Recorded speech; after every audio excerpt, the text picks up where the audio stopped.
नमन करता हूँ एवं मंच पर उपस्थित सरपंच साहिबा और मेरे प्रधानाचार्य महोदय सहित मैं समस्त गुरुजनों को प्रणाम करता हूँ एवं बाहर से आए हुए अतिथिगण और मेरे समस्त छोटे बड़े भाई बहनों को मेरा नमस्कार।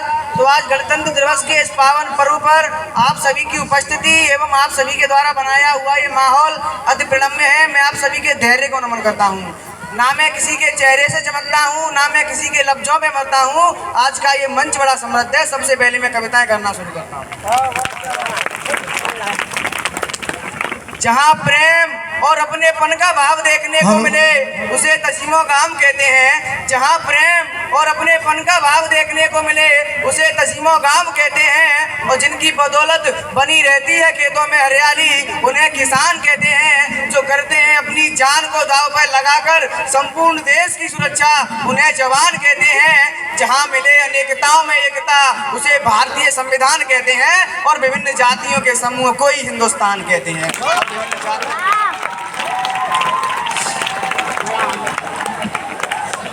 किसी एक को पढ़ते पढ़ते तुम चंद्रशेखर को कैसे भूल गए।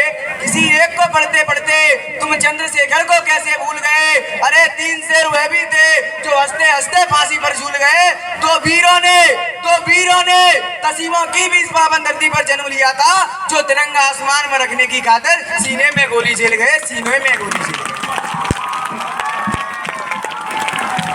23 वर्ष की उम्र में फांसी पर जो झूल गया उस वीर भगत सिंह की जवानी याद करो। 23 वर्ष की उम्र में फांसी पर जो चढ़ गया उस वीर भगत सिंह की जवानी याद करो। जो दी इस वतन हिंदुस्तान के लिए चंद्रशेखर की कुर्बानी याद करो।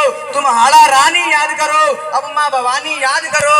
तुम याद करो चित्तौड़ दुर्ग में उठती जौहर की ज्वाला। तुम याद करो वो राणा का क्विंटल का वाला। तुम माँ पन्ना के बलिदानों का थोड़ा सा तो मान करो। लिखा गरीबों के हित में संविधान का पन्ना पन्ना याद करो। संविधान का पन्ना पन्ना याद। बहुत बढ़िया। ये आपके सामने आजाद अपनी कविताओं के साथ बीच बीच में तालियां जरूर बजाएं। एक दिन मैं सो रहा था तो स्वप्न में एक व्यक्ति आया। उसने मुझसे कहा कि कविताएं लिखते हो।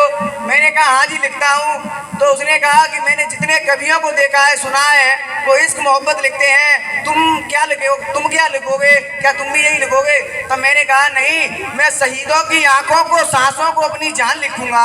मैं शहीदों की आंखों को सांसों को अपनी जान लिखूंगा। मिला उनको जो वीर पुरुष होने का वरदान, मैं वो वरदान लिखूंगा।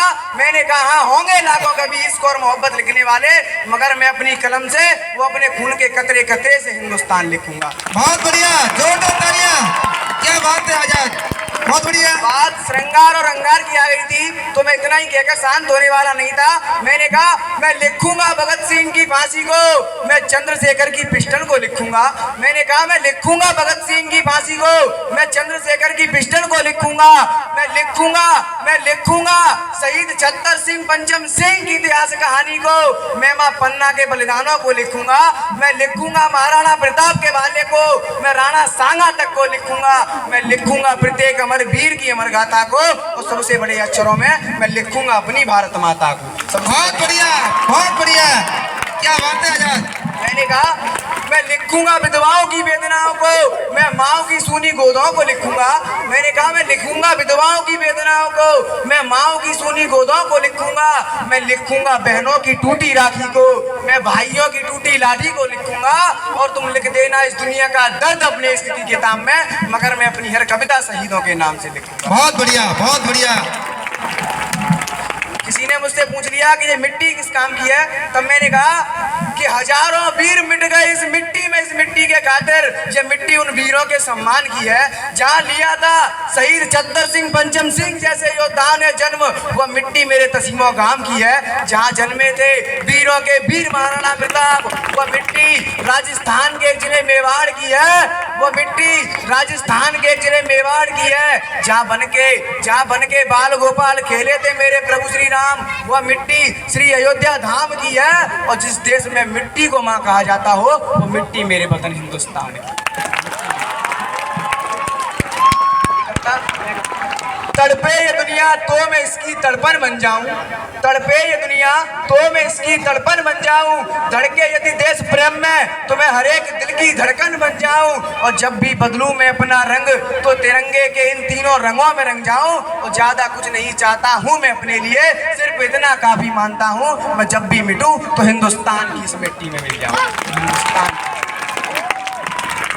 यह वही देश है साथियों जहां ईमानदारी दिखाने के लिए सरकारी दिए तक को बुझा दिया गया। यह वही देश है जहां ईमानदारी दिखाने के लिए सरकारी दिए तक को बुझा दिया गया। हो जाएगा मेरा देश है आजाद एक दिन, इस सोच में हंसते हंसते फांसी पर झूला गया, हंसते हंसते फांसी पर झूला गया, मिटाने को देश पर लगे उस गुलामी के कलंक को घर परिवार तक को छोड़ा गया, घर परिवार तक को छोड़ा गया, गुलामी ना करनी पड़े किसी की इसलिए घास तक को खाया गया। यह वही देश है साथियों जहां पिता के वचनों के खातिर 14 वर्ष का वनवास भी अपनाया गया। 14 वर्ष का। बहुत बढ़िया। एक कविता कुछ यूं, किसे कहते हैं ईमान, किसे कहते हैं वफादारी, राणा को ये चेतक ने समझाया था, गुलामी ना करनी पड़े किसी की इसलिए घास तक को खाया था, गुलामी ना करनी पड़े किसी की इसलिए घास तक को खाया था, और दुश्मनों की पनाहों में जाने से बेहतर महाराणा प्रताप ने कुछ समय के लिए जंगल को भी अपनाया था, कुछ समय के लिए जंगल को भी अपनाया था। धन्यवाद साथियों।